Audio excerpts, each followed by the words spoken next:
Hi all, welcome to X and Y olympiads. അപ്പോൾ നമ്മൾ NSCJSന്റെ free coaching start ചെയ്തിട്ടുണ്ട്. അപ്പോൾ NSCJSുമായിട്ട് റിലേറ്റ് ചെയ്തിട്ടുള്ള ഒരു വീഡിയോ ആയിട്ട് തന്നെയാണ് ഇന്ന് വന്നിട്ടുള്ളത്. സോ ഇന്ന് നമ്മൾ ഹെൽത്ത് ആൻഡ് ഡിസീസസ് എന്ന് പറയുന്ന ബയോളജി റിലേറ്റഡ് ആയിട്ടുള്ള ഒരു ടോപ്പിക്കിൽ കുറച്ച് ക്വസ്റ്റ്യൻസ് ചെയ്യാനാണ് നമ്മൾ ഈ വീഡിയോ ആയിട്ട് വന്നിട്ടുള്ളത്. അതുപോലെ തന്നെ നിങ്ങൾ ചാനലിൽ ആദ്യമായിട്ടാണ് വീഡിയോ കാണുന്നതെങ്കിൽ പെട്ടെന്ന് തന്നെ സബ്സ്ക്രൈബ് ചെയ്യുക. അതുപോലെ തന്നെ ഈ വീഡിയോ കണ്ടതിന് ശേഷം നിങ്ങൾക്ക് ഇത് യൂസ്ഫുൾ ആയിട്ടുണ്ടെങ്കിൽ ഒന്ന് ലൈക്ക് ചെയ്യുക. അതുപോലെ തന്നെ നിങ്ങൾക്ക് എന്തെങ്കിലും ക്വയറീസ് ഉണ്ടെങ്കിൽ കമന്റ് ബോക്സിൽ എന്ത് ചെയ്യുക, നിങ്ങൾക്ക് ചോദിക്കാവുന്നതാണ്. അതുപോലെ തന്നെ നമ്മൾ NSCJSന് ഫ്രീ ആയിട്ട് നമ്മൾ കോച്ചിങ് പ്രൊവൈഡ് ചെയ്യുന്ന ഒരു വാട്സ്ആപ്പ് കമ്മ്യൂണിറ്റി നമ്മൾ ക്രിയേറ്റ് ചെയ്തിട്ടുണ്ട്. അപ്പോൾ വാട്സ്ആപ്പ് കമ്മ്യൂണിറ്റി എക്സ് ആൻഡ് വൈൻ്റെ വാട്സ്ആപ്പ് കമ്മ്യൂണിറ്റിയിൽ നിങ്ങൾക്ക് ജോയിൻ ചെയ്യാം. നിങ്ങൾക്ക് താഴെ തന്നിട്ടുള്ള ഡിസ്ക്രിപ്ഷൻ ബോക്സിലുള്ള ലിങ്ക് ക്ലിക്ക് ചെയ്താൽ നിങ്ങൾക്ക് അതിലേക്ക് ജോയിൻ ചെയ്യാൻ പറ്റും. ആ ഒരു ലിങ്ക് ക്ലിക്ക് ചെയ്തിട്ട് എല്ലാവരും എന്ത് ചെയ്യാം, അത് യൂസ്ഫുൾ ആയിട്ട് യൂസ് ചെയ്യാം. അതുപോലെ തന്നെ NSCJSന്റെ നമ്മൾ രജിസ്ട്രേഷൻ, സ്റ്റുഡൻറ് രജിസ്ട്രേഷൻ സ്റ്റാർട്ട് ചെയ്തിട്ടുണ്ട്. ഓഫ്ലൈൻ ആയിട്ടും സ്റ്റാർട്ട് ചെയ്തിട്ടുണ്ട്, അതുപോലെ തന്നെ ഓൺലൈൻ ആയിട്ടും ചെയ്യാൻ പറ്റും. അപ്പം അതിന്റെ ഡീറ്റെയിൽ ആയിട്ടുള്ള വീഡിയോ നമ്മുടെ ചാനലിൽ ചെക്കൗട്ട് ചെയ്യുക. അപ്പം അതിൽ ചാനലിൽ കിടപ്പുണ്ട്. നമ്മൾ ചാനലിൽ കൃത്യമായിട്ട് അതിന്റെ എങ്ങനെയാണ് സ്റ്റെപ്പ് വൈസ് ആയിട്ടുള്ള എങ്ങനെയാണ് രജിസ്റ്റർ ചെയ്യേണ്ടത് കാര്യങ്ങളൊക്കെ എന്ത് ചെയ്യുന്നുണ്ട്, പ്രൊവൈഡ് ചെയ്തിട്ടുണ്ട്. അപ്പോൾ ആ വീഡിയോസ് ഒക്കെ ഒന്ന് എന്ത് ചെയ്യുക, വാച്ച് ചെയ്യുക. അപ്പോൾ നമുക്ക് എന്ത് ചെയ്യാം, ഈ ഒരു ചാപ്റ്ററിൽ ഹെൽത്ത് ആൻഡ് ഡിസീസസ് എന്ന് പറയുന്ന ചാപ്റ്റർ സിമ്പിൾ ആയിട്ടുള്ള ഒരു ചാപ്റ്റർ ആണ്. ഈ ഒരു ചാപ്റ്ററിൽ കുറച്ച് ക്വസ്റ്റ്യൻസിലേക്ക് എന്ത് ചെയ്യാം, നമുക്ക് പോവാം. സോ ഫസ്റ്റ് ക്വസ്റ്റ്യൻ നമുക്ക് എന്താണെന്ന് നോക്കാം. ഫസ്റ്റ് ക്വസ്റ്റ്യൻ തന്നെ സിമ്പിൾ ആയിട്ടുള്ള ഒരു ക്വസ്റ്റ്യൻ ആണ്. Health is defined as, health എന്താണ്? ഹെൽത്ത് എന്ന് പറയുന്നത് എന്താണ്? നമുക്ക് ഒരു കംപ്ലീറ്റ് ഫിസിക്കൽ വെൽബീയിങ്, അതായത് കംപ്ലീറ്റ് ഒരാളുടെ ഫിസിക്കൽ അപ്പിയറൻസ് അല്ലെങ്കിൽ ഫിസിക്കൽ ആയിട്ട് അയാൾ ഓക്കെ ആണെങ്കിൽ നമുക്ക് അയാൾക്ക് നല്ല ഹെൽത്ത് ആണെന്ന് പറയാൻ പറ്റൂല്ലേ. അപ്പൊ ഇതെന്താണ്, ഇത് നമുക്ക് ചെയ്യാം, ഇത് നമുക്ക് ഹെൽത്ത് ആയിട്ട് കൂട്ടാൻ പറ്റുന്ന ഒരു കാര്യമാണ്. മെന്റൽ വെൽബീയിങ്, ഒരാൾ ഇമോഷണലി അതുപോലെ തന്നെ അയാൾ ഫിസിക്കലി മാത്രമല്ല ഇമോഷണലി കൂടി വെൽബീയിങ് ആണെങ്കിൽ മാത്രമേ നമുക്ക് എന്തേ പറയാൻ പറ്റുള്ളൂ, അയാള് ഗുഡ് ഹെൽത്തിലാണെന്ന് പറയാൻ പറ്റുള്ളൂ. അപ്പോൾ ഹെൽത്ത് എന്ന് പറയുന്നത് എന്താണ്, മെന്റൽ ആണ്. അതായത് മെന്റൽ വെൽബീയിങ് ഉണ്ട്, ഫിസിക്കൽ വെൽബീയിങ് ഉണ്ട്, അതുപോലെ തന്നെ സോഷ്യൽ വെൽബീയിങ്, അതായത് സോഷ്യലി അയാൾ എന്താണ്, അയാൾ സൊസൈറ്റിയിലേക്ക് അയാൾക്ക് ഇറങ്ങാൻ പറ്റുന്നില്ല, അയാൾ ഗുഡ് ഹെൽത്ത് ആയിരിക്കില്ല. ഓക്കെ, അപ്പൊ അങ്ങനെയുള്ള സിറ്റുവേഷൻ ഒക്കെ നോക്കുന്ന സമയത്ത് സോഷ്യലി വെൽബീയിങ് നോക്കണം, മെന്റൽ വെൽബീയിങ് നോക്കണം അയാളുടെ. അതുപോലെ തന്നെ സൊസൈറ്റിയിൽ ഇറങ്ങിയിട്ട് ഒരുപാട് സിറ്റുവേഷൻസ് ഒക്കെ കടന്നു പോയിട്ടുള്ള ആൾക്കാരൊക്കെ ആണെങ്കിൽ എന്തായിരിക്കും, സൊസൈറ്റിയിൽ ഹെൽത്ത് എന്ന് പറയാൻ പറ്റില്ല അല്ലെ. അപ്പൊ ഹെൽത്ത് എന്ന് പറയുന്നത് എന്താണ്, നമുക്ക് ഫിസിക്കൽ വെൽബീയിങ്, അതുപോലെ തന്നെ മെന്റൽ വെൽബീയിങ്, സോഷ്യൽ വെൽബീയിങ് എല്ലാത്തിനെയും കൂടി ചേർത്തിട്ട് നമ്മൾ വിളിക്കുന്ന പേരാണ് ഹെൽത്ത് എന്ന് പറയുന്നത് അല്ലെ. ഒരാളെ ഹെൽത്ത് എന്ന് പറഞ്ഞാൽ അയാൾ ഫിസിക്കലി ഓക്കെ ആവണം, മെന്റലി ഓക്കെ ആണോ, അതുപോലെ തന്നെ സോഷ്യലി ഇറങ്ങിയിട്ടും അയാളുടെ ഫിസിക്കൽ കാര്യങ്ങളും അതുപോലെ തന്നെ അയാളുടെ ഇമോഷണൽ കാര്യങ്ങൾ, അയാൾ ബാക്കിയുള്ളവർ എങ്ങനെയാണ് പെരുമാറുന്നത്, ഈ കാര്യങ്ങളൊക്കെ എന്ത് ചെയ്യണം, അതൊക്കെ നോക്കിയിട്ടാണ് നമ്മൾ ഹെൽത്ത് ഓക്കെ ആണെന്ന് പറയല്ലേ. യെസ്, അപ്പം ഓൾ ഓഫ് ദീസ് ആയിരിക്കും നമ്മളുടെ right answer. So option D ആയിരിക്കും നമ്മളുടെ right answer. Yes, option D ആണ് റൈറ്റ് ആൻസർ. ഹെൽത്ത് ഡിഫൈൻ ചെയ്യുന്നത് എല്ലാം ഉണ്ട്, ഫിസിക്കൽ ഉണ്ട്, മെന്റൽ ഉണ്ട്, സോഷ്യൽ ഉണ്ട്, എല്ലാ വെൽബീയിങ് കൂടി ചേർന്നിട്ടുള്ള ഒരു കാര്യത്തിനാണ് നമ്മൾ ഹെൽത്ത് എന്ന് വിളിക്കുക. ഇനി ഈ ഹെൽത്തുമായിട്ട് റിലേറ്റ് ചെയ്തിട്ട് അടുത്തൊരു ക്വസ്റ്റ്യനും കൂടി നോക്കാം. വിച്ച് ഓഫ് ദ ഫോളോയിങ്, ഇതിൽ മെയിൻ ആയിട്ട് ഡിസീസസ് ആയിട്ട് റിലേറ്റ് ചെയ്തിട്ടുള്ള ക്വസ്റ്റ്യൻസ് ആണ് മെയിൻ ആയിട്ട് ഈ ഒരു ചാപ്റ്ററിൽ വരിക. സിമ്പിൾ ആയിട്ടുള്ള ചാപ്റ്റർ ആണ്. നമ്മൾ കുറച്ച് ഡിസീസിങ് കോസിങ് ഏജൻസും പാത്തജൻസിനൊക്കെ പഠിച്ചു വെച്ചിട്ടുണ്ടെങ്കിൽ ഈസിലി നമുക്ക് ക്രാക്ക് ചെയ്യാൻ പറ്റുന്ന ഒരു ചാപ്റ്റർ ആണ്. So which of the following is A bacterial disease, ഇതിൽ തന്നിട്ടുള്ള ഏതാണ് ബാക്ടീരിയ കോസ് ചെയ്യുന്ന ഡിസീസ് എന്നാണ് ചോദിച്ചിട്ടുള്ളത്. ഇതിൽ മീസൽസ് തന്നിട്ടുണ്ട്, ചിക്കൻ പോക്സ് തന്നിട്ടുണ്ട്, റാബീസ് തന്നിട്ടുണ്ട്. ഇതിൽ നിങ്ങൾ നോക്കേണ്ടത് എന്താണെന്ന് വെച്ച് കഴിഞ്ഞാൽ മീസൽസ് എന്ന് പറയുന്നത് ഒരു വൈറസ് ഉണ്ടാക്കുന്ന ഡിസീസാണ്. മീസിൽസ് എന്ന് പറയുന്നത് ഒരു വൈറസ് കോസ് ചെയ്യുന്ന ഒരു ഡിസീസാണ്. ചിക്കൻ പോക്സ് എന്ന് പറയുന്നത് ചിക്കൻ പോക്സ് എന്ന് പറയുന്നത് പോക്സ് വൈറസ് അല്ലെങ്കിൽ സ്മോൾ പോക്സ് വൈറസ് ആണ് ക്രിയേറ്റ് ചെയ്യുന്നത്. സോ ഇതും ഒരു വൈറസ് കോസ് ചെയ്യുന്ന ഡിസീസാണ്. ഇനി റാബീസ് എന്ന് പറയുന്നത് നമുക്ക് പേവിഷബാധ ഉണ്ടാക്കുന്നതും ഒരു വൈറസ് ആണ്. സോ റാബീസ് എന്ന് പറയുന്നത് എന്താണ്, അതും കോസ് ചെയ്യുന്നത് വൈറസ് ആണ്. ഇനി ഒരു റെസ്പിറേറ്ററി എയിൽമെന്റ് ആണ്, അതായത് റെസ്പിറേഷന് ഒരു ബ്ലോക്കേജ് ഒക്കെ സംഭവിക്കുന്ന ഒരു കണ്ടീഷനെയാണ് നമ്മൾ TB അല്ലെങ്കിൽ ട്യൂബർകുലോസിസ് എന്ന് വിളിക്കുന്നത്. സോ ട്യൂബർകുലോസിസ് കോസ് ചെയ്യുന്നത് ഒരു ബാക്ടീരിയ ആണ്. സോ ഇതിൽ നിന്ന് തന്നെ നമുക്ക് ഈസിലി കിട്ടി, നമ്മൾ ഓപ്ഷൻ ഡി ആയിരിക്കും റൈറ്റ് ആൻസർ. എന്നാലും നമുക്ക് എന്ത് ചെയ്യാം, ഈ ആൾക്കാരൊക്കെ കോസ് ചെയ്യുന്ന കോസറ്റീവ് ഏജൻസ് ഏതാണെന്ന് നോക്കിയാലോ. നമുക്ക് ഓരോ കോസറ്റീവ് ഏജൻസ് ഏതൊക്കെയാണെന്ന് നോക്കാം. ട്യൂബർകുലോസിസ് കോസ് ചെയ്യുന്നത് ആരാണെന്ന് ചോദിച്ചാൽ മൈക്കോബാക്ടീരിയം ട്യൂബർകുലോസിസ് എന്ന് പറയുന്ന ഒരു ബാക്ടീരിയ ആണ് നമ്മുടെ ട്യൂബർകുലോസിസ് എന്ന് പറയുന്ന ഡിസീസ് അല്ലെങ്കിൽ റെസ്പിറേറ്ററി എയിൽമെന്റ് ക്രിയേറ്റ് ചെയ്യുന്നത്. ഇനി മീസൽസ്, ചിക്കൻ പോക്സ്, റാബീസ് ഇതൊക്കെ എന്താണ്, വൈറൽ ഡിസീസ് ആണ്. ഏതൊക്കെ വൈറസ് ആണ് മീസൽസ് ക്രിയേറ്റ് ചെയ്യുന്നത്, മീസൽസ് മോർബിലി വൈറസ് എന്ന് പറയുന്ന ഒരു വൈറസ് ആണ്. അതുപോലെ തന്നെ ചിക്കൻ പോക്സ് ക്രിയേറ്റ് ചെയ്യുന്നത് വാരിസെല്ല സോസ്റ്റർ വൈറസ് എന്ന് പറയുന്ന ഒരു വൈറസ് ആണ്. അതുപോലെ റാബീസ് ലൈസ വൈറസ് എന്ന് പറയുന്ന ഒരു വൈറസ് ആണ് റാബീസ് ക്രിയേറ്റ് ചെയ്യുന്നത്. സോ ഇതെല്ലാം എന്താണ്, വൈറസ് ആണ്. ട്യൂബർകുലോസിസ് മാത്രമാണ് ബാക്ടീരിയ ക്രിയേറ്റ് ചെയ്യുന്ന ഡിസീസ്. സോ അവിടെ ബാക്ടീരിയൽ ഡിസീസ് ആണ് നമ്മളോട് ക്വസ്റ്റ്യനിൽ ചോദിച്ചുള്ളത്. സോ ഓപ്ഷൻ ഡി ആയിരിക്കും നമ്മുടെ റൈറ്റ് ആൻസർ ആയിട്ട് വരാം. സോ ഓപ്ഷൻ ഡി ആണ് നമ്മുടെ right answer. So we are moving to the next question. Different species of mycobacterium cause, നമ്മൾ മൈക്കോബാക്ടീരിയത്തിനെ കുറിച്ച് നമ്മൾ നേരത്തെ പറഞ്ഞു. മൈക്കോബാക്ടീരിയം ട്യൂബർകുലോസിസ് ആണ് നമ്മളുടെ ട്യൂബർകുലോസിസ് എന്ന് പറയുന്ന ഡിസീസ് ഉണ്ടാക്കുന്നത്. സോ ആ ഒരു ക്വസ്റ്റ്യനിൽ തന്നെ നമുക്ക് ആൻസർ കിട്ടേണ്ടതാണ്. മൈക്കോബാക്ടീരിയം ക്രിയേറ്റ് ചെയ്യുന്ന ഒരു അസുഖം എന്തായാലും നമുക്ക് ട്യൂബർകുലോസിസ് എന്തായാലും വരും. സോ ട്യൂബർകുലോസിസ് വന്ന ഒറ്റൊരു ഓപ്ഷൻ മാത്രമേ ഉള്ളൂ, അത് ഓപ്ഷൻ സി ആണ്. സോ ഓപ്ഷൻ സി ആയിരിക്കും എന്നുള്ള റൈറ്റ് ആൻസർ ആയിട്ട് വരാം. എന്നാലും നമുക്ക് എന്ത് ചെയ്യാം, ബാക്കിയുള്ള കാര്യങ്ങൾ കൂടി നോക്കാം. Different species of mycobacterium are responsible for causing diseases like tuberculosis. Tuberculosis ഉണ്ടാക്കുന്നത് ഒരു സ്പീഷീസ് ആണ്, മൈക്കോബാക്ടീരിയത്തിന്റെ ഒരു സ്പീഷീസ് ആണ്. ആ സ്പീഷീസിന്റെ പേരാണ് മൈക്കോബാക്ടീരിയം ട്യൂബർകുലോസിസ് എന്ന് പറയുന്നത്. ഇനി അടുത്തതായിട്ട് വേറൊരു അസുഖമുണ്ട്, അതിന്റെ ഒപ്പം തന്നെ നമ്മൾ ട്യൂബർകുലോസിന്റെ തൊട്ടടുത്ത് തന്നെ ലെപ്രോസി എന്ന് പറയുന്ന ഒരു ഡിസീസ് കണ്ടിരുന്നില്ല.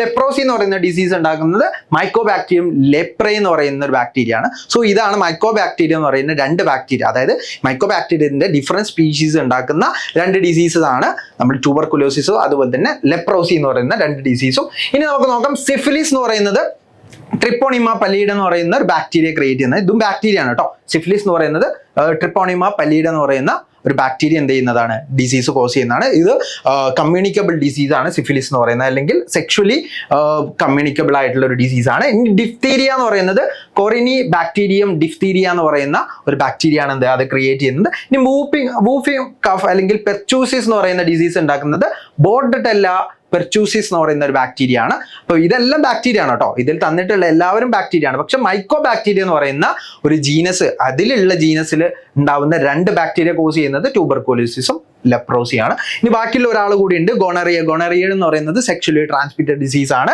നെസറിയ ഗൊണേറിയ എന്ന് പറയുന്ന ഒരു ബാക്ടീരിയ ആണ് എന്ത് ആ ഒരു ഡിസീസ് കോസ് ചെയ്യുന്നത്. സോ ഈസിലി നമുക്ക് പറയാൻ പറ്റും ഓപ്ഷൻ സി ആയിരിക്കും നമ്മുടെ റൈറ്റ് ആൻസർ. ഓപ്ഷൻ സി ആണെന്ത് നമ്മുടെ റൈറ്റ് ആൻസർ ആയിട്ട് വന്നിട്ടുള്ളത്. ബാക്കിയുള്ള കാര്യങ്ങൾ കൂടി എന്ത് ചെയ്യാം, ചെക്ക് ചെയ്യാം.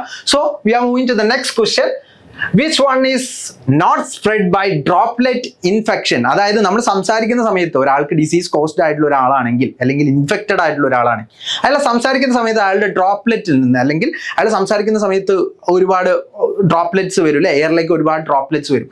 ആ ഡ്രോപ്ലെറ്റിലൂടെ സ്പ്രെഡ് ചെയ്യാത്ത ഡിസീസ് ഏതാണെന്നാണ് ചോദിച്ചിട്ടുള്ളത്. അത് നോൺ കമ്മ്യൂണിക്കബിൾ ഡിസീസ് ആയിരിക്കും, അതല്ലെങ്കിൽ നോൺ കമ്മ്യൂണിക്കബിൾ അല്ലെങ്കിൽ ഇൻഫെക്ഷ്യസ് ആയിട്ടുള്ള ഡിസീസ് ആയിരിക്കില്ല. അപ്പൊ നമുക്ക് നോക്കാം ഇതിൽ ഏതായിരിക്കും വരാം. ഇതിൽ ട്യൂബർകുലോസിസ് എന്ന് പറയുന്നത് എയർബോൺ ഡിസീസ് ആണ്. എയറിലൊക്കെ ഉണ്ടാവുന്ന ബാക്ടീരിയ നമുക്ക് അയാളുമായിട്ട് കോൺടാക്ട് വരുന്ന സമയത്ത്, അതായത് ഇൻഫെക്റ്റഡ് ആയിട്ട് ആള് കൂടെ നമ്മൾ കോൺടാക്റ്റിൽ വരുന്ന സമയത്ത് നമുക്ക് വരുന്ന ഒരു അസുഖമാണ് എന്ത് ട്യൂബർകുലോസിസ്. അതുപോലെ തന്നെ ഡിഫ്തീരിയ, അതുപോലെ പെർച്ചൂസിസ്, വൂപ്പിംഗ് കോഫ് ഒക്കെ നമുക്ക് വരുന്നത് ഈ ഒരു കണ്ടീഷനിലാണ്. ഇവരെല്ലാം ബാക്ടീരിയ ക്രിയേറ്റ് ചെയ്യുന്നതാണ്.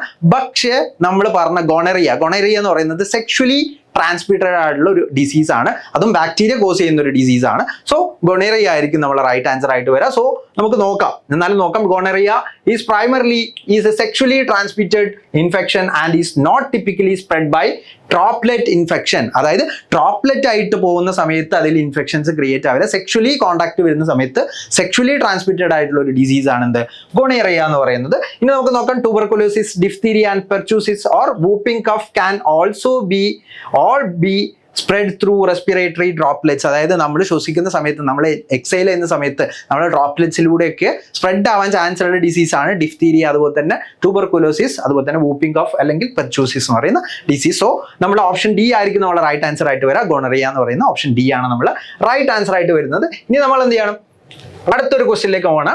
Choose the incorrect statement with respect to AIDS. AIDS എന്ന് പറയുന്നത് എന്താണ്, അക്വയർഡ് ഇമ്മ്യൂണോ ഡെഫിഷ്യൻസി ഡിസീസ് അല്ലെങ്കിൽ സിൻഡ്രം എന്നാണ് എയ്ഡ്സ് എന്ന് പറയുന്നത്. ഓക്കെ, അപ്പൊ AIDS acquired immuno deficiency disease ആണ് അല്ലെങ്കിൽ സിൻഡ്രം ആണ്. ആ സിൻഡ്രം എങ്ങനെയാണ്, അത് എന്തുകൊണ്ടാണ് ഉണ്ടാവുന്നതെന്ന് ചോദിച്ചു കഴിഞ്ഞാൽ, ഒരു റെട്രോ വൈറസ് HIV എന്ന് പറയുന്ന ഹ്യൂമൻ ഇമ്മ്യൂണോ ഡെഫിഷ്യൻസി വൈറസ് എന്ന് പറയുന്ന HIV വൈറസ് ആയിട്ടുള്ള അതിന്റെ റിട്രോ വൈറസ് ആണ്. ഒരു റിട്രോ വൈറസ് ആണ്. സാധാരണഗതിയിൽ നമുക്ക് എല്ലാവർക്കും അറിയാം, ഒരു DNA നേരെ RNA ആയിട്ട്, ആ RNA നേരെ പ്രോട്ടീൻ ആയിട്ട് മാറാണ് ചെയ്യാം അല്ലെ. സാധാരണ എല്ലാ ജീവികളിലും ഒരു DNA ഉണ്ടാവും, ജനറ്റിക് മെറ്റീരിയൽ ആയിട്ട്. അത് RNA പ്രൊഡ്യൂസ് ചെയ്യും. ആ RNA എന്ത് ചെയ്യും, പ്രോട്ടീൻ ക്രിയേറ്റ് ചെയ്യും. എന്നിട്ട് പ്രോട്ടീനിലൂടെയാണ് എന്ത് ചെയ്യുക, അതിന്റെ ക്യാരക്ടറിസ്റ്റിക് ഒക്കെ പറഞ്ഞു കൊടുക്കുക, അല്ലെങ്കിൽ ക്യാരക്ടറിസ്റ്റിക് ഒക്കെ അവിടെ ഡിറൈവ് ചെയ്യുന്നത്. ഓക്കെ, അപ്പം ഈ DNA RNA പ്രോട്ടീൻ എന്ന് പറയുന്ന ഈ ഒരു രീതിയിലാണ് നമ്മളെ ജീനോമിന്റെ റെപ്ലിക്കേഷനും അതുപോലെ തന്നെ ട്രാൻസ്ക്രിപ്ഷനും കാര്യങ്ങളൊക്കെ നടക്കുന്നത് ഇങ്ങനെയാണ്. അപ്പം ബട്ട് നമ്മൾ വൈറസിന്റെ കേസിൽ നോക്കുന്ന സമയത്ത് മോസ്റ്റ് വൈറസിലും എന്തായിരിക്കും, RNA ആയിരിക്കും അവർക്ക് ജനറ്റിക് മെറ്റീരിയൽ ഉണ്ടാവുക. അപ്പൊ RNA ന്ന് തിരിച്ച് ഇപ്പൊ നമ്മൾ DNA to RNA to protein ആണ് സാധാരണ എല്ലാ ജീവികളിലും ഉണ്ടാവുന്നത്. ബട്ട് വൈറസിൽ RNA തിരിച്ച് DNA ആവും. RNA ഒരു DNA ആയിട്ട് മാറും. ആ DNA ആണ് പിന്നീട് മെസ്സേജസ് ആയിട്ട് മാറുന്നതും പ്രോട്ടീൻ ആയിട്ട് മാറുന്നതും ഒക്കെ. ഓക്കെ, അപ്പം ഈ ഒരു റിവേഴ്സ് ആയിട്ടുള്ള, അതായത് ഇതിനെ നമ്മൾ ട്രാൻസ്ക്രിപ്ഷൻ എന്ന് പറയാം. DNA to RNA നടക്കുന്ന പ്രോസസ്സിനെ നമ്മൾ ട്രാൻസ്ക്രിപ്ഷൻ എന്നാണ് പറയാ. അപ്പൊ ഇത് തിരിച്ച് നടക്കുന്നതിന് നമുക്ക് റിവേഴ്സ് ട്രാൻസ്ക്രിപ്ഷൻ എന്ന് വിളിച്ചൂടെ? റിവേഴ്സ് ട്രാൻസ്ക്രിപ്ഷൻ എന്ന് വിളിക്കാം. അപ്പോൾ റിവേഴ്സ് ട്രാൻസ്ക്രിപ്ഷൻ നടത്താൻ ഹെൽപ്പ് ചെയ്യുന്നൊരു എൻസൈമാണ് റിവേഴ്സ് ട്രാൻസ്ക്രിപ്റ്റേസ് എന്ന് പറയുന്നത്. ഓക്കെ, റിവേഴ്സ് ട്രാൻസ്ക്രിപ്റ്റീസ് എന്ന് പറയുന്ന ഒരു എൻസൈമാണ് അവരെ ഹെൽപ്പ് ചെയ്യുന്നത്. ഇറ്റ്സ് എ റെട്രോ വൈറസ് ആണ്. RNA തിരിച്ച് DNA ആയിട്ട് കൺവേർട്ട് ചെയ്യാൻ പറ്റുന്ന കപ്പാസിറ്റി ഉള്ള ഒരു വൈറസ് ആണ് എന്ത്? HIV അല്ലെങ്കിൽ ഹ്യൂമൻ ഇമ്മ്യൂണോ ഡെഫിഷ്യൻസി വൈറസ്. അതാണ് എയ്ഡ്സ് എന്ന് പറയുന്ന അക്വേർഡ് ഇമ്മ്യൂണോ ഡെഫിഷ്യൻസി സിൻഡ്രോം എന്ന് പറയുന്ന ഈ ഒരു ഡിസീസ് കോസ് ചെയ്യുന്നത്. ഓക്കെ, ഇനി നമുക്ക് നോക്കാം. Viral RNA genome is converted into copy DNA by reverse transcriptase. ആണോ? ശരിയാണ്. അപ്പൊ നമ്മളോട് ഇൻകറക്റ്റ് ആണ് ചോദിച്ചിട്ടുള്ളത് കേട്ടോ. ഇതൊക്കെ കറക്റ്റ് ആണ്, ഇതെല്ലാം കറക്റ്റ് ആണ്. അപ്പൊ നമ്മുടെ ഓപ്ഷൻ ഇതല്ല. നോക്കാം. It is caused by enveloped retrovirus HIV. HIV ആണോ കോസ് ചെയ്യുന്നത്? യെസ്, HIV ആണ് എയ്ഡ്സ് കോസ് ചെയ്യുന്നത്. നോക്കാം. It is an immuno deficiency disease. Acquired immuno deficiency syndrome എന്നാണ് എയ്ഡ്സ് എന്ന് പറയുന്നത്. സോ ഇമ്മ്യൂണോ ഡെഫിഷ്യൻസി അത് വന്നു കഴിഞ്ഞാൽ നമ്മളുടെ സെല്ലിന് തന്നെ നമ്മുടെ സ്വന്തമായിട്ടുള്ള സെല്ലുകളെ മനസ്സിലാക്കാൻ പറ്റില്ല. അതാണ് ഓട്ടോ ഇമ്മ്യൂൺ അല്ലെങ്കിൽ അക്വയർഡ് ഇമ്മ്യൂണോ ഡെഫിഷ്യൻസി ഡിസീസ് എന്ന് വിളിക്കുന്നത്. സോ നമ്മളെ സെല്ലിന് തന്നെ മനസ്സിലാവില്ല നമ്മളെ സെല്ലുകൾ ഏതാണ്, അതിനെ ഇങ്ങനെ നശിപ്പിച്ചുകൊണ്ടിരിക്കും. അതാണ് നമ്മുടെ ഈ ഒരു കണ്ടീഷനിലൊക്കെ ഉണ്ടാവുന്നത്. നോക്കാം. HIV selectively infects and kills B lymphocytes. B lymphocytesനെ സെലക്റ്റീവ്ലി ഇൻഫെക്ട് ചെയ്യും, അതുപോലെ തന്നെ കില്ല് ചെയ്യും എന്നാണ് പറയുന്നത്. ഈ ഒരു കാര്യം എന്താണ്? കുറച്ച് പേർക്ക് കൺഫ്യൂഷൻ ഉണ്ടാവും. അപ്പൊ നമുക്ക് എന്ത് ചെയ്യാം? നോക്കാം അതെന്താണ്. റോങ് സ്റ്റേറ്റ്മെന്റ് ആയിട്ട് വരുന്നത് ഓപ്ഷൻ D തന്നെയാണ്. ബാക്കിയെല്ലാം 3 എണ്ണം ശരിയായിട്ടുണ്ട് അല്ലേ? അപ്പം റോങ് സ്റ്റേറ്റ്മെന്റ് ഏതായിരിക്കും? D ആയിരിക്കും. HIV selectively infects and kill B lymphocytes എന്ന് പറയുന്നതാണ് റോങ് സ്റ്റേറ്റ്മെന്റ് ആയിട്ടുള്ളത്. HIV primarily infects and destroy T helper cells. അതായത് T ഹെൽപ്പർ ലിംഫോസൈറ്റ്സിനാണ് എന്ത് ചെയ്യുക? HIV നേരെ T ലിംഫോസൈറ്റ്സ് അല്ലെങ്കിൽ T ഹെൽപ്പർ ലിംഫോസൈറ്റ്സ് എന്ന് പറഞ്ഞാൽ നമ്മുടെ ബോഡിയിൽ 2 തരത്തിൽ ലിംഫോസൈറ്റ്സ് ഉണ്ട്. അത് നമ്മുടെ തൈമസ് എന്ന് പറയുന്ന ഗ്ലാൻഡ് പ്രൊഡ്യൂസ് ചെയ്യുന്നതിനാണ് നമ്മൾ T ലിംഫോസൈറ്റ്സ് എന്ന് വിളിക്കുന്നത്. തൈമസ് എന്ന് പറയുന്ന ഒരു ഗ്ലാൻഡ് ഉണ്ട് നമ്മൾ നെക്ക് റീജിയനിലുള്ള. ആ റീജിയനിൽ ഉണ്ടാവുന്ന തൈമസ് ഗ്ലാൻഡ് പ്രൊഡ്യൂസ് ചെയ്യുന്ന വൈറ്റ് ബ്ലഡ് സെൽസിനെയാണ് നമ്മൾ T ലിംഫോസൈറ്റ്സ് എന്ന് വിളിക്കുക കേട്ടോ. അപ്പൊ T ലിംഫോസൈറ്റ്സിനാണ് ഇവർ കില്ല് ചെയ്യുക. T ലിംഫോസൈറ്റ്സ് ആണ് നമ്മളെ ഇൻഫെക്ഷൻസിനെതിരെ അല്ലെങ്കിൽ ഇമ്മ്യൂണിറ്റിക്ക് തരുന്നത്. ബട്ട് B ലിംഫോസൈറ്റ്സ് എന്താ ചെയ്യാൻ ചോദിച്ചു കഴിഞ്ഞാൽ B ലിംഫോസൈറ്റ്സ് നമ്മളെ ബോൺ മാരോ, നമ്മളുടെ മജ്ജേന്റെ ഉള്ളിൽ ഉണ്ടാവുന്ന ലിംഫോസൈറ്റ്സിനെയാണ് നമ്മൾ B ലിംഫോസൈറ്റ്സ് എന്ന് വിളിക്കുക. ഈ B ലിംഫോസൈറ്റ്സിന് ബോൺ മാരോയിലാണ് ഉണ്ടാവുന്നത്. വേണമെങ്കിൽ നമുക്ക് എഴുതാം. ബോൺ മാരോയിലാണ് നമ്മൾ B ലിംഫോസൈറ്റ്സ് ഉണ്ടാവുന്നത്. B ലിംഫോസൈറ്റ്സിന് നോർമലി റോൾ ഉണ്ടാവുന്നത് ഇമ്മ്യൂണിറ്റിയിൽ തന്നെയാണ്. ബട്ട് അതിന് മേജർലി ഫാഗോസൈറ്റോസിസ് ഇങ്ങനെയുള്ള കാര്യങ്ങളൊക്കെയാണ് അത് ചെയ്യുന്നത്. ബട്ട് T ലിംഫോസൈറ്റ്സ് ആയിരിക്കും നമുക്ക് ഇമ്മ്യൂണിറ്റി കാര്യങ്ങളെ, അതായത് ഇമ്മ്യൂണിറ്റി തരുന്നത്, ഇമ്മ്യൂണിറ്റി ബൂസ്റ്റേഴ്സ്. ഇതിന്റെ മെയിൻ ഫംഗ്ഷൻ ആന്റിബോഡീസ് ക്രിയേറ്റ് ചെയ്യാനാണുള്ള B ലിംഫോസൈറ്റ്സിന്റെ. T ലിംഫോസൈറ്റ്സ് ഇമ്മ്യൂണിറ്റി പ്രൊവൈഡ് ചെയ്യുക, ഇമ്മ്യൂണിറ്റി തരാം, നമ്മുടെ ബോഡിക്ക് ഇമ്മ്യൂണിറ്റി തരാന്നുള്ള ഫംഗ്ഷനാണ് T ഹെൽപ്പർ ലിംഫോസൈറ്റ്സ് ചെയ്യുന്നത്. അല്ലെങ്കിൽ CD4+ T സെൽസ് എന്ന് വിളിക്കും. അപ്പോൾ ആ ആൾക്കാരെയാണ് എന്ത് ചെയ്യുക? നമ്മുടെ അക്വയർഡ് ഇമ്മ്യൂണോ ഡെഫിഷ്യൻസി സിൻഡ്രോം വന്നു കഴിഞ്ഞാൽ നമ്മുടെ HIV വൈറസ് നമ്മുടെ ബോഡിക്ക് അകത്ത് വെച്ചിട്ട് കില്ല് ചെയ്യുന്നത്. സോ B ലിംഫോസൈറ്റ്സിനല്ല കില്ല് ചെയ്യുന്നത്. ആരാണ് കില്ല് ചെയ്യുന്നത്? ഈ HIV selectively infects and kill T lymphocytes അല്ലെങ്കിൽ T ഹെൽപ്പർ ലിംഫോസൈറ്റ്സിനെയാണ് കില്ല് ചെയ്യുന്നത്. സോ ഇതെന്താണ്? ഒരു റോങ് ആയിട്ടുള്ള സ്റ്റേറ്റ്മെന്റ് ആണ്. സോ ഓപ്ഷൻ D ആയിരിക്കും നമ്മുടെ right answer. So option D is the right answer. Option D എന്നാണ് നമ്മുടെ റൈറ്റ് ആൻസർ ആയിട്ട് വരുന്നത്. ഇനി നമുക്ക് നോക്കാം. അടുത്ത ക്വസ്റ്റ്യൻ നോക്കാം. Which of the following disease has been eradicated from the world by the use of vaccine? Vaccine കണ്ടെത്തിയിട്ട് ആദ്യമായിട്ട് ഇറാഡിക്കേറ്റ് ചെയ്തിട്ടുള്ള ഡിസീസ് ഏതാണെന്ന് ചോദിച്ചിട്ടുണ്ടെങ്കിൽ അത് നമ്മുടെ സ്മോൾ പോക്സ് ഡിസീസിനെതിരെയാണ്. Smallpox was declared eradicated, അതായത് കംപ്ലീറ്റ്ലി സ്മോൾ പോക്സിനെ എന്ത് ചെയ്തു? ഇറാഡിക്കേറ്റ് ചെയ്തു by the use of vaccine. വാക്സിനെ നമ്മൾ യൂസ് ചെയ്തിട്ട് കംപ്ലീറ്റ്ലി നമ്മൾ ഇറാഡിക്കേറ്റ് ചെയ്തു. Eradicated globally by the world health organization in 1980, അതായത് 1980 പ്യൂർലി അങ്ങനെയുള്ള വൈറസ് നമ്മുടെ ഈ ലോകത്തില്ലാതെ ആക്കി നമ്മൾ ഇറാഡിക്കേറ്റ് ചെയ്തു. മൊത്തത്തിൽ നമ്മൾ ആ ഒരു കംപ്ലീറ്റ് ജനറേഷനെ നമ്മൾ ഇല്ലാതാക്കി. ഇനി നമുക്ക് ആ സ്മോൾ പോക്സ് എന്ന് പറയുന്ന ഡിസീസ് ഉണ്ടാവില്ല. സ്മോൾ പോക്സ് വൈറസിനെതിരെ നമുക്ക് വാക്സിൻസ് ഉണ്ട്. സോ വാക്സിൻസ് നമ്മൾ കണ്ടെത്തിയിട്ടുണ്ട്. അതിലൂടെ നമ്മൾ കംപ്ലീറ്റ്ലി ഇറാഡിക്കേറ്റ് ചെയ്തു. ബാക്കിയുള്ള അസുഖങ്ങളൊക്കെ നോക്കുകയാണെങ്കിൽ പ്ലാഗ്, പോളിമൈലിറ്റീസ്, അതുപോലെ തന്നെ കാലാസർ, ഇതൊക്കെ സെർട്ടൻ കോണ്ടിനെന്റ്സിൽ ഇപ്പോഴും ഉണ്ട് കേട്ടോ. പോളിമൈലൈറ്റിസ് എന്ന് പറയുന്നത് ആഫ്രിക്കൻ കോണ്ടിനെന്റിലുണ്ട്. അതുപോലെ തന്നെ പ്ലാഗ് സർട്ടൺ യൂറോപ്യൻ കൺട്രീസിൽ ഇപ്പോഴും കാണുന്നുണ്ട്. അതുപോലെ തന്നെ കാലാസർ എന്ന് പറയുന്നത് നോർമലി ആഫ്രിക്കൻ കൺട്രീസിലൊക്കെ ഇപ്പോഴും ചില കൺട്രീസിൽ കാണാൻ പറ്റും. കംപ്ലീറ്റ്ലി ഇറാഡിക്കേറ്റഡ് ആയിട്ടില്ല. കംപ്ലീറ്റ്ലി ഇറാഡിക്കേറ്റഡ് ആയിട്ടുള്ളത് ഇതിൽ സ്മോൾ പോക്സ് മാത്രമാണ്. അത് 1918 WHO തന്നെ അംഗീകരിച്ചതാണ് ഇറാഡിക്കേഷൻ. സോ നമ്മുടെ ഓപ്ഷൻ സി ആയിരിക്കും നമ്മുടെ right answer. So option C, smallpox എന്ന് പറയുന്ന വൈറസിനെതിരെയാണ് നമ്മൾ കംപ്ലീറ്റ് ഇറാഡിക്കേഷൻ നടത്തിയിട്ടുള്ളത്. ഓക്കെ, ഇനി നമ്മൾ അടുത്തൊരു ക്വസ്റ്റ്യനിലേക്ക് പോവാണ്. Among the non infectious disease, ഈ ഒരു വേർഡ് നോക്കണം, നോൺ ഇൻഫെക്ഷ്യസ് ആണ്, അതായത് ഒരാളിൽ നിന്ന് മറ്റൊരാളിലേക്ക് പോകുന്നില്ല, കമ്മ്യൂണിക്കബിൾ അല്ല, നോൺ ഇൻഫെക്ഷ്യസ് ആണ്, ഒരാളിൽ നിന്ന് മറ്റൊരാൾക്ക് ഇൻഫെക്റ്റ് ആവില്ല, അങ്ങനത്തെ ഒരു ഡിസീസ് ആണ്. Which of the following is most common fatal disease of human beings, അതായത് എമംഗ് ദ നോൺ ഇൻഫെക്ഷ്യസ് ഡിസീസിലെ ഏറ്റവും ഡേഞ്ചറസ് ആയിട്ടുള്ള ഡിസീസ്, അതായത് മനുഷ്യന്റെ മരണത്തിലേക്ക് വരെ കാരണമാവുന്ന ഡിസീസ് ഏതാണെന്നാണ് ചോദിച്ചിട്ടുള്ളത്. അപ്പൊ നമുക്ക് നോക്കാം. എയ്ഡ്സ് ഇൻഫെക്ഷൻസ് ആണോ? യെസ്, എയ്ഡ്സ് ഇൻഫെക്ഷൻസ് ആണ്. അപ്പൊ എന്തായാലും ഓപ്ഷൻ വരില്ല. എയ്ഡ്സ് എന്ന് പറയുന്നത് സെക്ഷുവലി ട്രാൻസ്മിറ്റ് ചെയ്യുന്ന ഇൻഫെക്ഷൻസ് ആയിട്ടുള്ള ഒരു ഡിസീസ് ആണ്, അല്ലെങ്കിൽ കമ്മ്യൂണിക്കബിൾ ആയിട്ടുള്ള ഒരു ഡിസീസ് ആണ്. ഇനി നമുക്ക് നോക്കാം. ക്യാൻസർ ഇൻഫെക്ഷൻസ് ആണോ? ഒരാളിൽ നിന്ന് മറ്റൊരാളിലേക്ക് പകരോ? ഇല്ല, ക്യാൻസർ ഒരാളിൽ നിന്ന് മറ്റൊരാളിലേക്ക് പകരില്ല. അതുപോലെ തന്നെ അത് മരണത്തിലേക്ക് വരെ കാരണം ഉണ്ടാവും അല്ലെ. ഒരുപാട് ഡിഫറെന്റ് ടൈപ്പ് ഓഫ് ക്യാൻസേഴ്സ് ഉണ്ടാവും, അതെല്ലാം നിങ്ങൾക്ക് അറിയാൻ മതിയോ? ഓക്കെ, ഇനി നമുക്ക് നോക്കാം.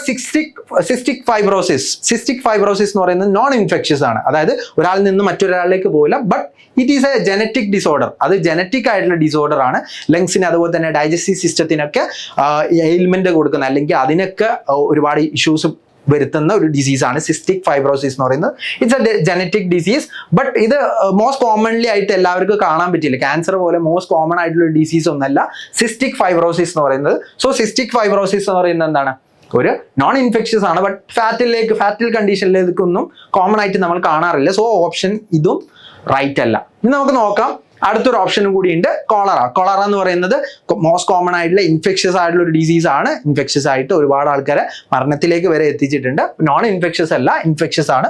സോ ഇതും എന്തല്ല, നമ്മുടെ ഓപ്ഷൻ അല്ല. സോ ഓപ്ഷൻ ബി ആയിരിക്കും നമ്മുടെ റൈറ്റ് ആൻസർ ആയിട്ട് വരാം. സോ നമുക്ക് നോക്കാം, ഓപ്ഷൻ ബി തന്നെയാണോ? യെസ്, ഓപ്ഷൻ ബി തന്നെയാണ് നമ്മളെ റൈറ്റ് ആൻസർ ആയിട്ട് വരുന്നത്. കാർസിനോജൻസ് എന്ന് പറയുന്ന ഒരുപാട് ഏജൻസ് എന്ത് ചെയ്യുന്നുണ്ട്, അതിന് വർക്ക് ചെയ്യുന്നുണ്ട്.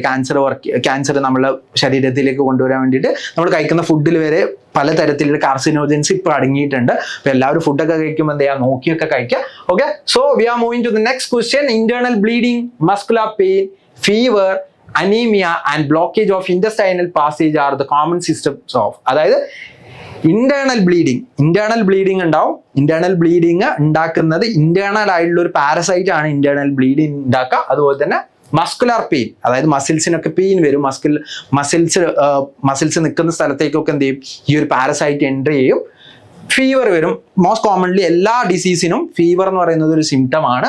ഇനി നമുക്ക് നോക്കാം. അനീമിയ, നമ്മുടെ ബ്ലഡ് സെൽസ് ഒക്കെ ഇല്ലാണ്ടാവുന്ന കണ്ടീഷനാണ്, അല്ലെങ്കിൽ RBC ഒക്കെ ഇല്ലാണ്ടാവുന്ന കണ്ടീഷനെയാണ് നമ്മൾ അനീമിയ എന്ന് പറയുന്നത്. നമ്മുടെ ബോഡിക്ക് പെയിൽ കളറായിട്ട് മാറും, അതാണ് അനീമിയ എന്ന് പറയുന്നത്. So anaemia and blockage of intestinal passage, അതായത് ഇന്റസ്റ്റൈനൽ പാസേജ്, സ്മോൾ ഇന്റസ്റ്റൈൻ്റെയും ലാർജ് ഇന്റസ്റ്റൈൻ്റെയും ഒക്കെ പാസേജ് എന്ത് ചെയ്യും, ബ്ലോക്ക് ചെയ്യും. എന്തിനാണ് ബ്ലോക്ക് ചെയ്യുന്നത്? By the overproduction of പാരസൈറ്റിന്റെ ഓവർ പ്രൊഡക്ഷൻ കാരണം അവിടെ ഇന്റേണൽ ആയിട്ട് അവിടെ ഒരു ബ്ലോക്കേജ് ക്രിയേറ്റ് ആവും. അപ്പൊ ആ ബ്ലോക്കേജ് ക്രിയേറ്റ് ആവുന്നത് ഇന്റേണൽ പാരസൈറ്റ് കാരണമാണ്. അപ്പൊ ഇതില് കോമൺ സിംറ്റം വരുന്നത്, ഈ ഒരു കോമൺ സിംറ്റം എല്ലാം ഉണ്ടാക്കുന്നത് ആര് കാരണമാണെന്ന് അറിയോ? അസ്കാരിയാസിസ് എന്ന് പറയുന്ന ഒരു ഇന്റേണൽ പാരസൈറ്റ് കാരണമാണ് എന്ത് ഈ സിംറ്റംസ് ഒക്കെ ഉണ്ടാവുന്നത്. ആ സിംറ്റം ഉണ്ടാക്കുന്ന ഈ ഒരു ഡിസീസിന് അസ്കാരിയാസിസ് എന്നാണ് വിളിക്കുക. സോ ഓപ്ഷൻ സി ആണ് എന്ത് നമ്മുടെ റൈറ്റ് ആൻസർ. ഇനി എന്ത് ചെയ്യാം, ബാക്കി കണ്ടീഷനും കൂടി നോക്കാം. അമീബിയാസിസ് എന്ന് പറയുന്നത് അമീബ ക്രിയേറ്റ് ചെയ്യുന്നതാണ്. അമീബിക് ഡിസെൻട്രി ആണ്, അതായത് നമുക്ക് ഡയറിയ പോലെയുള്ള അസുഖങ്ങളൊക്കെ ഉണ്ടാവും. അതായത് നമുക്ക് ലൂസ് മോഷനും കാര്യങ്ങളൊക്കെ ഉണ്ടാവും. Often with blood and mucus. നമ്മൾ സ്റ്റൂൾ പോകുന്ന സമയത്ത്, അതായത് നമ്മളെ ഫീക്കൽ മാറ്റർ പോകുന്ന സമയത്ത് അതിൽ ബ്ലഡ് മ്യൂക്കസ് ഒക്കെ ഉണ്ടെങ്കിൽ അത് കൂടുതലും നമുക്ക് അമീബിക് ഡിസെൻട്രി വന്നിട്ടായിരിക്കും. അത് നമ്മൾ കണ്ടാമിനേറ്റഡ് ആയിട്ടുള്ള ഫുഡ്, അതായത് കണ്ടാമിനേറ്റഡ് ആയിട്ടുള്ള ഫ്രഷ് ആയിട്ടുള്ള അല്ലാത്ത ഫുഡൊക്കെ കഴിക്കുന്ന സമയത്ത് നമുക്ക് ഉണ്ടാവുന്നതാണ്. അതുപോലെ തന്നെ അത് എന്തുണ്ടാവും, അബ്ഡോമിനൽ ക്രാംസ്, നമുക്ക് സ്റ്റൊമക് ഏക്ക് ഉണ്ടാവും. അതുപോലെ തന്നെ സിവിയർ ഡയറിയ ഉണ്ടാവും, നന്നായിട്ട് ഡയറിയ ഉണ്ടാവും. ഡയറിയ എന്ന് പറഞ്ഞാൽ ലൂസ് മോഷൻ ഉണ്ടാവും. അതുപോലെ തന്നെ അമീബിക് ഡിസെൻട്രി, അതിനെ അമീബിക് ഡിസെൻട്രി എന്നും കൂടി വിളിക്കുന്നുണ്ട് അമീബിയാസിസിനെ. നമുക്ക് നോക്കാം എലിഫന്റിയാസിസ് എന്ന് പറഞ്ഞാൽ മന്ത്, നമ്മുടെ മലയാളത്തിൽ മന്ത് എന്നാണ് വിളിക്കുക. അപ്പം മന്ത് രോഗം ഉണ്ടാവുന്നത് cause by the filarial worms. നമ്മുടെ ലിംഫിന്റെ ഉള്ളിൽ, അതായത് നമ്മൾ ബ്ലഡും ഉണ്ട് ലിംഫും ഉണ്ട് അല്ലെ, നമുക്ക് നമുക്ക് രക്തമുണ്ട്, രക്തമല്ലാതെ നമുക്ക് ലിംഫുണ്ട്. അപ്പൊ ലിംഫിന്റെ ഉള്ളിൽ ഉണ്ടാവുന്ന ഒരു വേംസ് ആണ്, ലിംഫിന്റെ ഉള്ളിലേക്ക് കയറുന്ന ഒരു വേംസ് ആണെന്ത് ഫൈലേറിയ വേംസ് എന്ന് പറയുന്നത്. This disease is characterised by chronic severe swelling of or lymphoedema എന്നാണ് വിളിക്കുക. ലിംഫ് സ്വെല്ല് ചെയ്യുന്നതിനാണ് ലിംഫോഡീമ എന്ന് വിളിക്കുക. In the limbs and genital due to block the lymphatic വെസൽസിന്റെ ബ്ലോക്കേജ് കാരണം അവിടെ എന്ത് ചെയ്യും, സ്വെല്ലിങ് വരും. ഇപ്പൊ ചില ആളുകളെയൊക്കെ നമ്മൾ കണ്ടിട്ടുണ്ടെങ്കിൽ ഇപ്പം അധികം നമുക്ക് കാണാനൊന്നും ഉണ്ടാവില്ല, പക്ഷെ ചില ആളുകളൊക്കെ നമ്മൾ നോക്കുന്ന സമയത്ത് അവരുടെ കാലൊക്കെ കുറച്ചുകൂടി വീർത്തിട്ട് അല്ലെങ്കിൽ സ്വെല്ല് ചെയ്തിട്ട് അതൊക്കെ നമുക്ക് കാണാൻ പറ്റും. അതൊക്കെ ഈ ഒരു ഫൈലേറിയാസിന്റെ അല്ലെങ്കിൽ നമ്മുടെ എലിഫന്റിയാസിസ് അല്ലെങ്കിൽ നമ്മുടെ ഈ ഒരു ഫൈലേറിയൽ വേംസിന്റെ കാരണം കൊണ്ടാണ് എന്ത് അവർക്കൊക്കെ ആ ഒരു ഡിസീസ് അല്ലെങ്കിൽ ആ ഒരു കണ്ടീഷൻ ഉണ്ടാവുന്നത്. നമുക്ക് നോക്കാം, ടൈഫോയിഡ് നോക്കാം. ടൈഫോയിഡ്, ഹൈ ഫീവർ, വീക്ക്നെസ്, അതുപോലെ തന്നെ head Ek and abdominal pain. നമ്മൾ പറഞ്ഞു ഓൾമോസ്റ്റ് എല്ലാ അസുഖത്തിനും ഫീവർ ഉണ്ടാവും കേട്ടോ. അതുപോലെ തന്നെ അബ്ഡോമിനൽ പെയിൻ ഉണ്ടാവും, വീക്ക്നെസ് ഉണ്ടാവും, ഹെഡ് ഏക്ക് ഉണ്ടാവും. While it can cause intestinal complication like perforation. അതായത് നമുക്ക് ടൈഫോയിഡ് ഉണ്ടായിട്ടുണ്ടെങ്കിൽ നമ്മുടെ അവിടെയൊക്കെ ചെറിയ ചെറിയ പോർസ് ഒക്കെ ക്രിയേറ്റ് ചെയ്യും അല്ലെങ്കിൽ പെർഫോറേഷൻസ് ഒക്കെ ക്രിയേറ്റ് ചെയ്യും. It does not cause blockage in the way of mass worms does. അതായത് മാസ് വേംസിന്റെ ബ്ലോക്കേജ് എന്തില്ല നമുക്ക് ടൈഫോയിഡിൽ കാണാൻ പറ്റില്ല. ബാക്കി എല്ലാ കണ്ടീഷൻസും ഓൾമോസ്റ്റ് എല്ലാ കണ്ടീഷൻസും നമുക്ക് നമ്മുടെ അസ്കാരിയാസിസിൽ കാണുന്ന അതേ കണ്ടീഷൻസ് ടൈഫോയിഡിൽ കാണാൻ പറ്റും. ബട്ട് ടൈഫോയിഡിൽ എന്തില്ല, ബ്ലോക്കേജ് കാണാൻ പറ്റില്ല. പക്ഷെ നമ്മുടെ ക്വസ്റ്റ്യനിൽ തന്നിട്ടുള്ള ഓപ്ഷനിൽ എന്തുണ്ട് അല്ലെങ്കിൽ ക്വസ്റ്റ്യനിൽ തന്നിട്ടുള്ളതിൽ ഇൻറ്റസ്റ്റൈനൽ ബ്ലോക്കേജ് അല്ലെങ്കിൽ പാസേജ് ബ്ലോക്കേജ് നമുക്ക് കാണാൻ പറ്റും. സോ അതെല്ലാം വരുന്നത് ഏതാണ്, അസ്കാരിയാസിസ് എന്ന് പറയുന്ന ഒരു ഇന്റേണൽ പാരസൈറ്റ് കാരണമാണ്. സോ നമ്മൾ ഓപ്ഷൻ സി ആയിരിക്കും നമ്മുടെ റൈറ്റ് ആൻസർ വരാം. ഓപ്ഷൻ സി അസ്കാരിയാസിസ് ആണ് എന്ത് നമ്മുടെ റൈറ്റ് ആൻസർ ആയിട്ട് വരുന്നത്. സോ നമുക്ക് എന്ത് ചെയ്യാം, അടുത്തൊരു ക്വസ്റ്റിലേക്ക് പോവാം. Which of the following pair of disease is caused by a virus. Virus cause ചെയ്യുന്ന ഡിസീസ് ഏതാണെന്നാണ് ചോദിച്ചിട്ടുള്ളത്. നമുക്ക് എന്ത് ചെയ്യാം, ഫോളോയിങ് പെയർ ആണ് ചോദിച്ചിട്ടുള്ളത്. ഏതൊക്കെ പെയർ ആണ് വൈറസ് കോസ് ചെയ്യുന്ന ഡിസീസ് എന്നാണ് ചോദിച്ചിട്ടുള്ളത്. റാബിസ് വൈറസ് ആണോ? റാബിസ് ഒരു വൈറസ് കോസ് ചെയ്യുന്ന ഡിസീസ് ആണ്. റാബിസ് എന്ന് പറയുന്നത് വൈറസ് കോസ് ചെയ്യുന്നതാണ്. മംസ് എന്ന് പറയുന്നത് മുണ്ടിവീക്കം അല്ലെ, മംസ് എന്ന് പറയുന്നത് മുണ്ടിവീക്കം എന്നാണ് മലയാളത്തിൽ പറയും. ആ മംസ് ക്രിയേറ്റ് ചെയ്യുന്നതും ഒരു വൈറസ് ആണ്. നമുക്ക് നോക്കാം, കോളറ ബാക്ടീരിയൽ ഡിസീസ് ആണ് കേട്ടോ. കോളറ ബാക്ടീരിയ ആണ്. ട്യൂബർകുലോസിസ് നമ്മൾ ഓൾറെഡി ഡിസ്കസ് ചെയ്തു. ട്യൂബർകുലോസിസ് ക്രിയേറ്റ് ചെയ്യുന്നത് അല്ലെങ്കിൽ കോസ് ചെയ്യുന്നത് ബൈ ദ പാത്തോജൻ ബാക്ടീരിയ ആണ്. ബാക്ടീരിയ പാത്തോജൻ കാരണമാണ് ഉണ്ടാവുന്നത്. ഇനി ടൈഫോയിഡ് എന്ന് പറയുന്നത് എന്താണ്? ടൈഫോയിഡ് എന്ന് പറയുന്നതും അതുപോലെ തന്നെ ടെറ്റനസ് എന്ന് പറയുന്നത് ഒക്കെ എന്താണ്, നമ്മുടെ ബാക്ടീരിയൽ ഡിസീസ് ആണ്. എയ്ഡ്സ് ഒരു വൈറസ് ഡിസീസ് ആണ്. സിഫിലിസ് എന്ന് പറയുന്നത് ഒരു ബാക്ടീരിയൽ ഡിസീസ് ആണ്. ഇതെല്ലാം ബാക്ടീരിയ ആണ് കേട്ടോ. ഇത് ബാക്ടീരിയ ആണ്. ടെറ്റനസ് ബാക്ടീരിയ ആണ്. എയ്ഡ്സ് എന്ന് പറയുന്നത് വൈറസ് ആണ്. സിഫിലിസ് എന്ന് പറയുന്നത് ബാക്ടീരിയ ആണ്.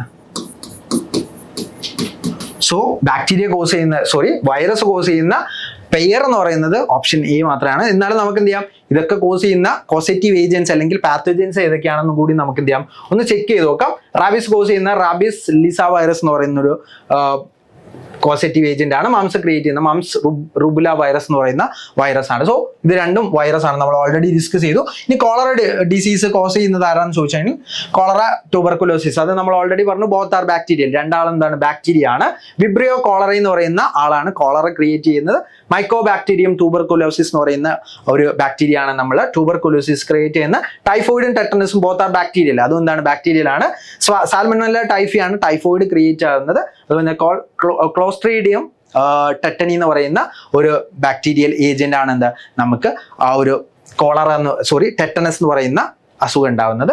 ഇനി എയ്ഡ്സ്, സിഫിലിസ്. എയ്ഡ്സ് നമ്മൾ ഓൾറെഡി പറഞ്ഞു, വൈറൽ ഡിസീസ് ആണ്. HIV എന്ന് പറയുന്ന ഹ്യൂമൻ ഇമ്മ്യൂണോ ഡെഫിഷ്യൻസി വൈറസ് എന്ന് പറയുന്ന HIV വൈറസ് ആണ് ക്രിയേറ്റ് ചെയ്യുന്നത്. അതുപോലെ തന്നെ സിഫിലിസ് നമുക്ക് ഓൾറെഡി നമ്മൾ പഠിച്ചു. സിഫിലിസ് ആരാണ് ക്രിയേറ്റ് ചെയ്യുന്നത്? ട്രിപ്പോണിമ പലിഡം എന്ന് പറയുന്ന ഒരു ഡിസീസ് കോസിങ് ഏജന്റ് ആണ് എന്താ ഈ ഒരു ഡിസീസ് കോസ് ചെയ്യുന്നത്. സോ ഈ ഒരു ഓപ്ഷനിൽ നിന്ന് നമുക്ക് ഈസിലി കിട്ടും. നമ്മൾ ഓപ്ഷൻ എ ആണ് റൈറ്റ് ആൻസർ ആയിട്ട് വരുന്നത്. സോ ഓപ്ഷൻ എ ആണെന്ത് നമ്മുടെ റൈറ്റ് ആൻസർ. അടുത്തൊരു ക്വസ്റ്റ്യൻ കൂടി നോക്കാം. DPT vaccination provides. DPT vaccination, DPT എന്ന് പറയുന്ന ഡിഫ്തീരിയ, പെർച്യൂസിസ്, അതുപോലെ തന്നെ നമ്മുടെ ഡിഫ്തീരിയ, പെർച്യൂസിസ് ആൻഡ് ട്യൂബർകുലോസിസ്, ഈ 3 അസുഖത്തിനും നമ്മൾ എടുക്കുന്ന ഒരു വാക്സിനേഷൻ ആണ് DPT വാക്സിനേഷൻ എന്ന് പറയുന്നത്. ഈ വാക്സിനേഷൻ എന്താണ് നമുക്ക് പ്രൊവൈഡ് ചെയ്യുന്നതെന്നാണ് ചോദിച്ചിട്ടുള്ളത്. ഈ DPT vaccine is a combination of vaccine that protects against 3 serious bacterial disease: diphtheria, pertussis and tetanus. Tuberculosis അല്ല, tetanus അതുപോലെ തന്നെ pertussis അതുപോലെ തന്നെ diphtheria. ഈ 3 അസുഖങ്ങൾക്കെതിരെ നമ്മളെ ഹെൽപ്പ് ചെയ്യുന്ന നമ്മളുടെ ബോഡിയിലേക്ക് ഇഞ്ചെക്ട് ചെയ്യുന്ന ഒരാളെന്ത്, നമ്മുടെ DPT വാക്സിൻ എന്ന് പറയുന്നത്. വാക്സിൻസ് എല്ലാം എന്താണ്, കോമൺലി ആക്റ്റീവ് ഇമ്മ്യൂണിറ്റി ആണ്. അതായത് അവർ അകത്തേക്ക് നമ്മൾ എന്ത് ചെയ്യും, നമ്മൾ അകത്തേക്ക് ഉള്ളിലേക്ക് ഇടും. ഇൻ കേസ് നമ്മുടെ അകത്തേക്ക് ആ എന്തെങ്കിലും ഇങ്ങനെയുള്ള ഏതെങ്കിലും ബാക്ടീരിയ കാര്യങ്ങളൊക്കെ വരുന്ന സമയത്ത് ഇവരെന്ത് ചെയ്യും, ആക്റ്റീവായിട്ട് നമുക്ക് ഇമ്മ്യൂണിറ്റി തരും. അപ്പോൾ ഇങ്ങനെയുള്ള നമ്മൾ ഇഞ്ചെക്ട് ചെയ്യുന്ന ടൈപ്പ് ഓഫ് മെഡിസിൻസിനെ നമ്മൾ ആക്റ്റീവ് ഇമ്മ്യൂണിറ്റിൻ്റെ കേസിലാണ് ഇവിടെ. അപ്പോൾ ആക്റ്റീവ് ഇമ്മ്യൂണിറ്റി ആണ് നമുക്ക് തരാം. അതായത് അവരെന്ത് ചെയ്യും, ഇൻ കേസ് അവർ എൻട്രി ചെയ്യുന്ന സമയത്ത് അവർ ആക്റ്റീവ് ആവും. എന്നിട്ട് നമുക്ക് നമ്മൾ ഓൾറെഡി നമ്മുടെ ബോഡിയിലുള്ള ആ ആൾക്കാർ വർക്ക് ചെയ്തിട്ട് എന്ത് ചെയ്യും, നമ്മൾ ആ ഡിസീസിനെതിരെ നമ്മളെ ഹെൽപ്പ് ചെയ്യും, അല്ലെങ്കിൽ ഡിസീസിനെതിരെ നമുക്ക് പ്രിവെൻഷൻ മെഷേഴ്സ് ഒക്കെ തരും. സോ ആ ഒരു വാക്സിൻ എന്ന് പറയുന്നത് എന്താണ്, ആക്റ്റീവ് ഇമ്മ്യൂണിറ്റി പ്രോസസ് ചെയ്യുന്നതാണ്. പാസീവ് ഇമ്മ്യൂണിറ്റി എന്ന് പറഞ്ഞാൽ നമ്മുടെ ബോഡി തന്നെ സ്വന്തമായിട്ട് ഉണ്ടാക്കുന്നതാണ് പാസീവ് ഇമ്മ്യൂണിറ്റി എന്ന് പറയുന്നത്. ആക്റ്റീവ് ഇമ്മ്യൂണിറ്റി എന്ന് പറഞ്ഞാൽ നമ്മൾ എന്തെങ്കിലും ഇഞ്ചെക്ട് ചെയ്തിട്ട് അതിൽ നിന്ന് നമ്മൾ ഇമ്മ്യൂണിറ്റി ക്രിയേറ്റ് ചെയ്യുന്നുണ്ടെങ്കിൽ നമുക്ക് ആക്റ്റീവ് ഇമ്മ്യൂണിറ്റി എന്ന് പറയാം. സോ നമ്മൾ ഓപ്ഷൻസിൽ ഏതെങ്കിലും ഉണ്ടോ നോക്കാം. ആക്റ്റീവ് ഇമ്മ്യൂണിറ്റി, പാസീവ് ഇമ്മ്യൂണിറ്റി ഉണ്ട്, നാച്ചുറൽ ഇമ്മ്യൂണിറ്റി നമുക്ക് ബൈ ബർത്ത് കിട്ടുന്നതാണ് നാച്ചുറൽ ഇമ്മ്യൂണിറ്റി എന്ന് പറയുന്നത്. സോ പാസീവ് ഇമ്മ്യൂണിറ്റി അല്ല, നാച്ചുറൽ ഇമ്മ്യൂണിറ്റി അല്ല, നമുക്ക് എന്താണ്, നമ്മുടെ ആക്റ്റീവ് ഇമ്മ്യൂണിറ്റി ആണ് നമ്മൾ റൈറ്റ് ആൻസർ ആയിട്ട് വരിക. So option A active immunity ആണ് DPT പ്രൊവൈഡ് ചെയ്യുന്നത്. ഡിഫ്തീരിയ അതുപോലെ തന്നെ പെർtussis ആൻഡ് ടെറ്റനസ്, ഈ 3 ഡിസീസിനെതിരെയാണ് നമ്മൾ DPT വാക്സിൻ യൂസ് ചെയ്യുന്നത്. സോ ഇത്രയും ക്വസ്റ്റ്യൻസ് ആയിരുന്നു നമ്മൾ പാർട്ട് 1 ഡിസ്കസ് ചെയ്യാറുന്നത്. ഈ പാർട്ട് 2 എന്ത് ചെയ്യുക, ബാക്കി ക്വസ്റ്റ്യൻസ് കൂടി ഡിസ്കസ് ചെയ്യുക. അതുപോലെ തന്നെ നിങ്ങൾ ഇപ്പോഴും നമ്മുടെ വാട്സ്ആപ്പ് കമ്മ്യൂണിറ്റി ജോയിൻ ചെയ്തിട്ടുണ്ട്, പെട്ടെന്ന് തന്നെ പോയി വാട്സ്ആപ്പ് കമ്മ്യൂണിറ്റിയിൽ ജോയിൻ ചെയ്യുക. അതിനുള്ള ലിങ്ക് ജോയിൻ ചെയ്യാനുള്ള ലിങ്ക് നമ്മുടെ ഡിസ്ക്രിപ്ഷനിലുണ്ട്. അപ്പോൾ എന്ത് ചെയ്യാം, എല്ലാവരും അത് യൂസ്ഫുൾ ആയിട്ട് യൂസ് ചെയ്യുക. നമുക്ക് എന്ത് ചെയ്യാം, പാർട്ട് 2 കാണാം.